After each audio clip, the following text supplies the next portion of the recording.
আসসালামু আলাইকুম। ধোয়া ওঠা 1 কাপ গরম চা, সালাদ অথবা যে কোনো ধরনের সসের সাথে বেশ মানিয়ে যায় ডালপুরি। ডালপুরির পুরো প্রসেসটা ভালোভাবে খেয়াল করলে প্রথমবারই পারফেক্টভাবে আপনি ডালপুরি তৈরি করতে পারবেন। বেশ কিছু গুরুত্বপূর্ণ টিপস দেওয়া থাকবে, এজন্য ভিডিওর কোনো অংশই মিস করবেন না। 15 থেকে 20 মিনিটের মতো ভিজিয়ে রাখা মসুর ডাল খুব ভালোভাবে ধুয়ে নিতে হবে। এই ভিজিয়ে রাখাটা কিন্তু অনেক বেশি গুরুত্বপূর্ণ, তাহলে ডালটা তাড়াতাড়ি সিদ্ধ হয়ে যায়। চুলে একটা হাঁড়িতে ডালগুলো দিয়ে ঠিক ততটুকু পানি দিতে হবে যতটুকু পানি দিলে ডালটা মোটামুটি ডুবে থাকে। স্বাদমতো লবণ আর 1 চিমটি হলুদ এই পর্যায়ে দিয়ে দিতে হবে।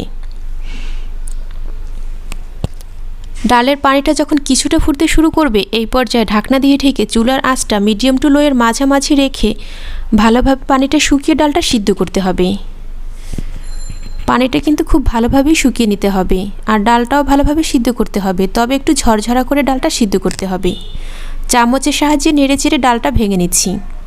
এদিকে অন্য একটা প্যানে কিছুটা পেঁয়াজ কুচি দিয়ে সামান্য পরিমাণে দিয়ে দিলাম রান্না করা সয়াবিন তেল।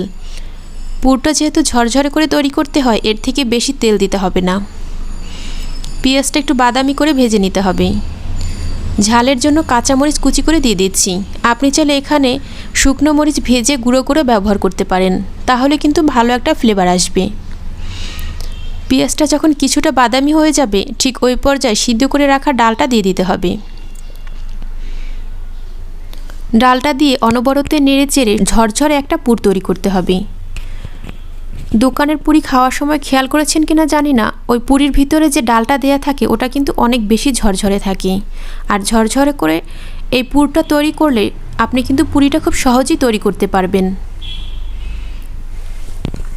ডালটা যখন ঝরঝরে হয়ে যাবে ঠিক ওই পর্যায়ে কুচি করে রাখা কিছুটা ধনেপাতা কুচি দিয়ে দিচ্ছি। আপনি চাইলে আপনার পছন্দ মতো আরও যে কোনো মশলা যোগ করতে পারেন।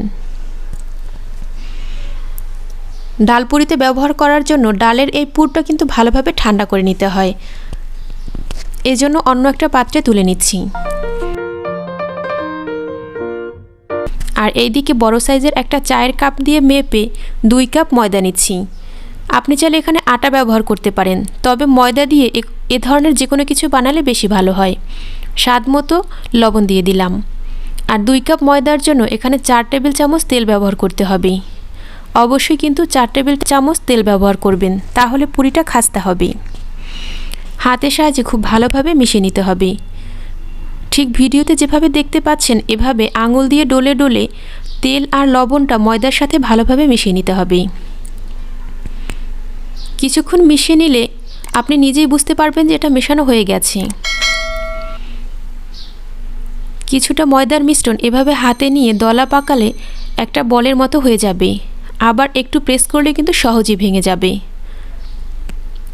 যখন এরকম পর্যায়ে চলে আসবে তখন রুমের স্বাভাবিক তাপমাত্রায় থাকা কিছুটা পানি নিয়ে অল্প অল্প করে দিয়ে একটা ডো তৈরি করতে হবে। এই ডোটা কিন্তু মিডিয়াম হবে, খুব বেশি শক্ত অথবা খুব বেশি নরম না, মিডিয়াম করে তৈরি করতে হবে। ঢাকনা দিয়ে ঢেকে প্রায় 30 মিনিটের জন্য রেখে দিচ্ছি। 1 ঘন্টা রেখে দিলে আরও বেশি ভালো হয়। 30 মিনিট পরে একটু খেয়াল করে দেখুন ডোটা কিন্তু অনেকটাই সফট হয়ে গেছে। ময়দার মিশ্রণে যেহেতু তেল ব্যবহার করেছিলাম, এই রেস্টে রাখার কারণে ভেতর থেকে তেলটা বেরিয়ে আসবে আর ডোটা ভালোভাবে সেট হয়ে সফট হয়ে যাবে। হাতের সাহায্যে ভালোভাবে ডোটা মথে নিতে হবে। এবার ডো থেকে সমান ছোট ছোট কিছু লেচি কেটে নিচ্ছি। এই লেচিগুলো একবারে কেটে নিতে হবে, তাহলে কিন্তু কাজটা অনেকটাই এগিয়ে যাবে।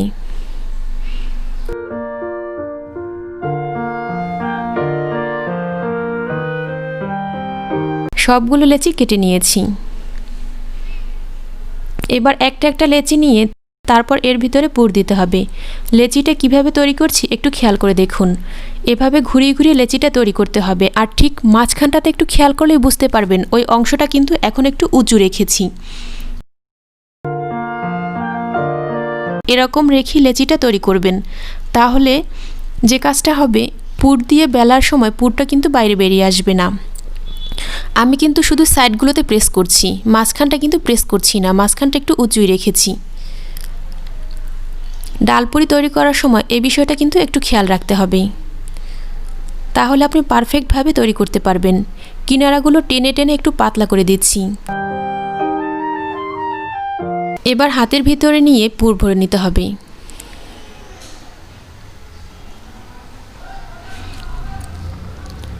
আর পুরটা কিন্তু খুব বেশি দেয়া যাবে না, তাহলে আবার ভাঁজ করতে পারবেন না, আর বেলার সময় পুরটা বেরিয়ে আসবে।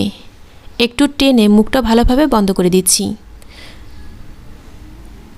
এই পর্যায়ে কিন্তু ভিডিওতে ভালোভাবে খেয়াল করতে হবে, তাহলে বুঝতে পারবেন, বললে ততটা বুঝতে পারবেন না। পুরটা ভালোভাবে ভরে এভাবে আঙুল দিয়ে একটু মোচড় দিয়ে দিচ্ছি।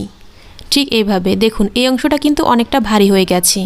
ঠিক এই জন্যই কিন্তু আমি পেছনের অংশটা পুরো রেখেছি, ঠিক এই অংশটা।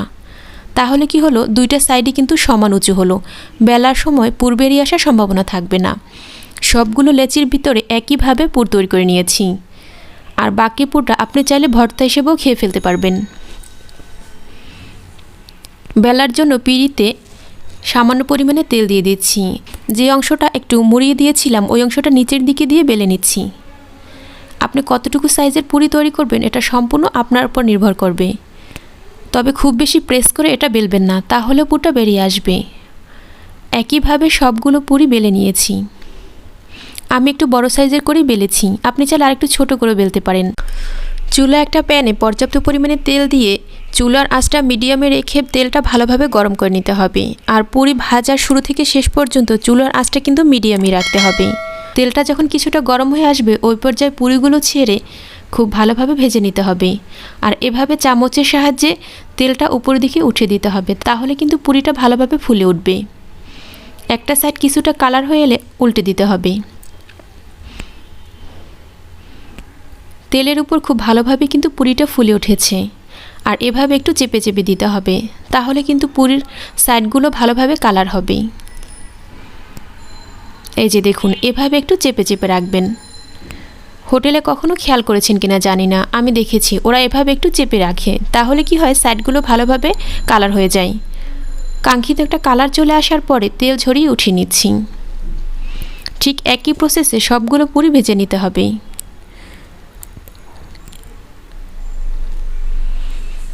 আজকের ভিডিওটা কেমন লাগলো অবশ্যই কিন্তু কমেন্ট করে জানাবেন, আর বাসায় তৈরি করবেন।